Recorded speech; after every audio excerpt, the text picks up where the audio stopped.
as we move out of the pandemic, endemic, and then really take advantage of this momentum that Rhode Island has right now.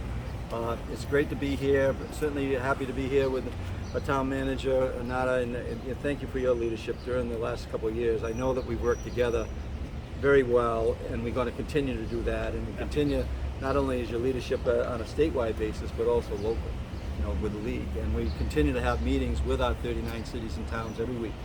And so we try to make sure that we are sharing information that is important to all our cities and towns. I also want to say, Representative Caldwell, thank you for being here. You've been a terrific champion for East Greenwich, and in particular, with the common sense gun legislation. This was so important for the state to actually make that move at that point in time. That's part of our momentum too, because leadership who responds to the things that we're dealing with on a daily basis, that provides a lot of confidence to people. So thank you for that. We do have economic momentum, and it's not an accident that we've managed a budget in the first year with the largest surplus that the state has ever seen, and we've invested that surplus in our economy in significant ways. Whether it's $178 million in Eleanor Slater, whether it's $100 million of that surplus is freeing up $400 million worth of infrastructure money. We're leveraging those dollars to make sure that we are investing in our future, and that happens when you manage well, and then you have and you have leadership at the General Assembly that's willing to invest those dollars the way that we invested those dollars. We know that, again, Moody's, we keep on reflecting that, but this is important for the people to hear.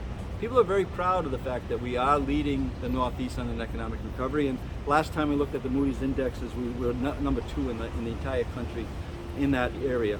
So I'll keep my comments relatively short here.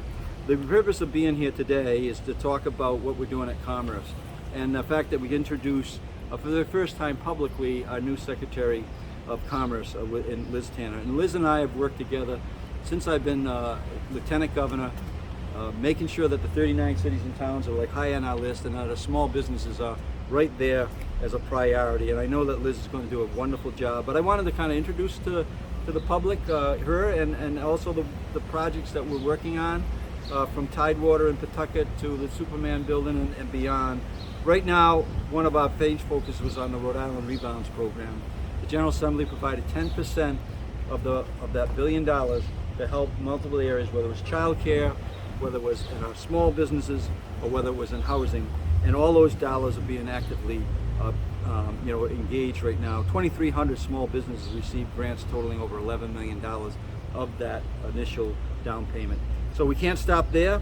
We're going to keep on partnering in, but Secretary Tanner is going to play a major role in that, so please say a few words. Thank you so much, and congratulations on taking on this job and be willing to do it. I'm going to stand in the shade over here with everybody else.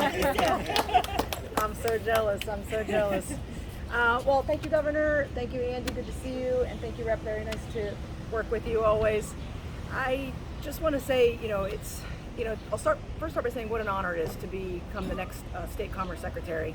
And throughout my time in government, I've been focused on making it easier to do business, by helping our small business community grow, and something I'm very passionate about is trying to make government more efficient. So one of the projects that I've been working on since being appointed is on the Pawtucket Stadium project.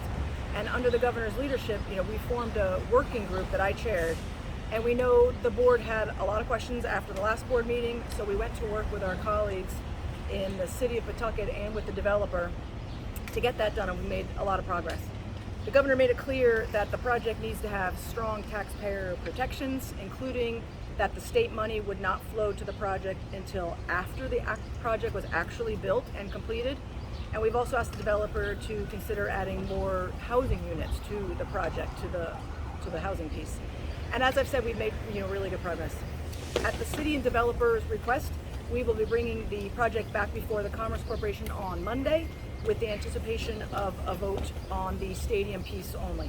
And so out of the respect for the board and the board process, I won't get into the weeds, but what I'll say is that we're not asking the board for any additional state investment, and we are specifically just speaking about the stadium.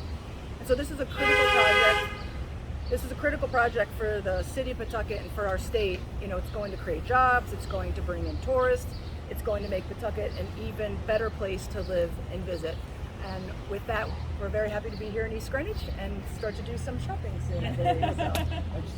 Secretary, can you say anything about what you said no additional taxpayer money? Is it going to be some of the funding that was for later in the project is going to be moved up earlier? Is it sort of the broad outlines of what the deal that was talked about at the last meetings? That's correct. The shift that would be moving over, that's was still basically the same deal? Correct.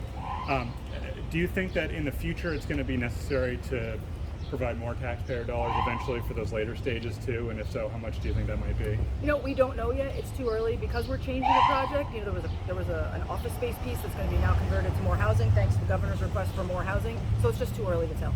What do you think it's going to mean, and Governor, if you want to address this too, for the city of Pawtucket, that this is sort of seems like maybe logjam broken here, or what is it that can mean for the city of Pawtucket? Well, I think, and again, the secretary has done a really great job. Even before she was secretary, she was my go-to person on some housing issues, some issues that had to do with the Department of Health and other DHS and others.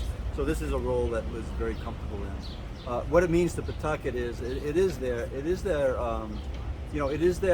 they believe that that's their lifeline to kind of create a new Pawtucket and a new downtown area. I happen to believe that the municipal leadership, you listen to them because they know they got their feet on the ground.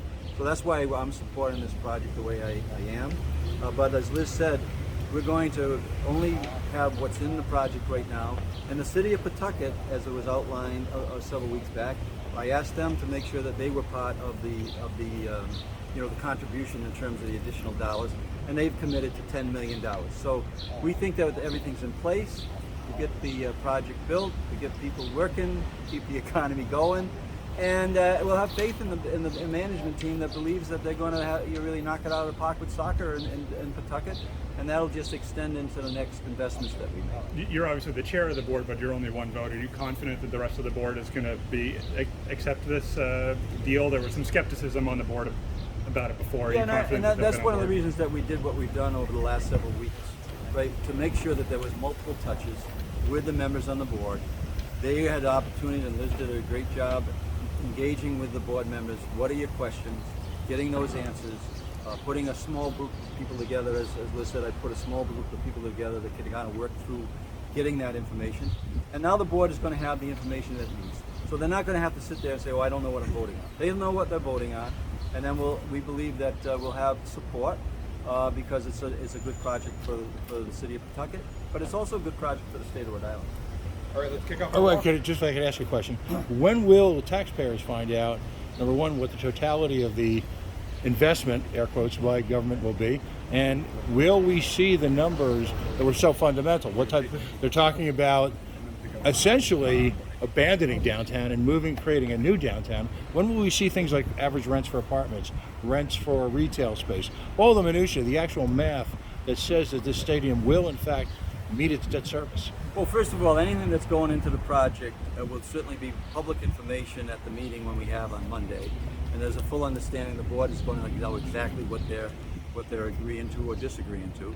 As far as the housing goes, the secretary said we put in a record number of dollars in for housing, and we're going to use those housings to help with low income, moderate, workforce housing. So the housing issue is going to be addressed in a way that's going to help people stay in the communities they live in.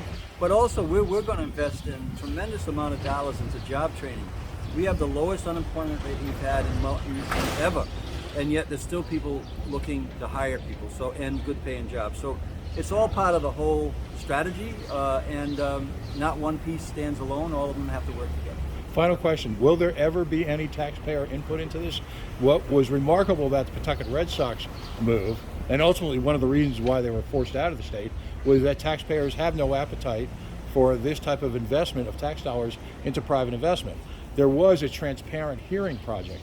Now it just strikes me and a lot of our viewers that, well, this is all done behind the scenes and we'll get to know the project. So that's not when it's actually, passed. that's not accurate.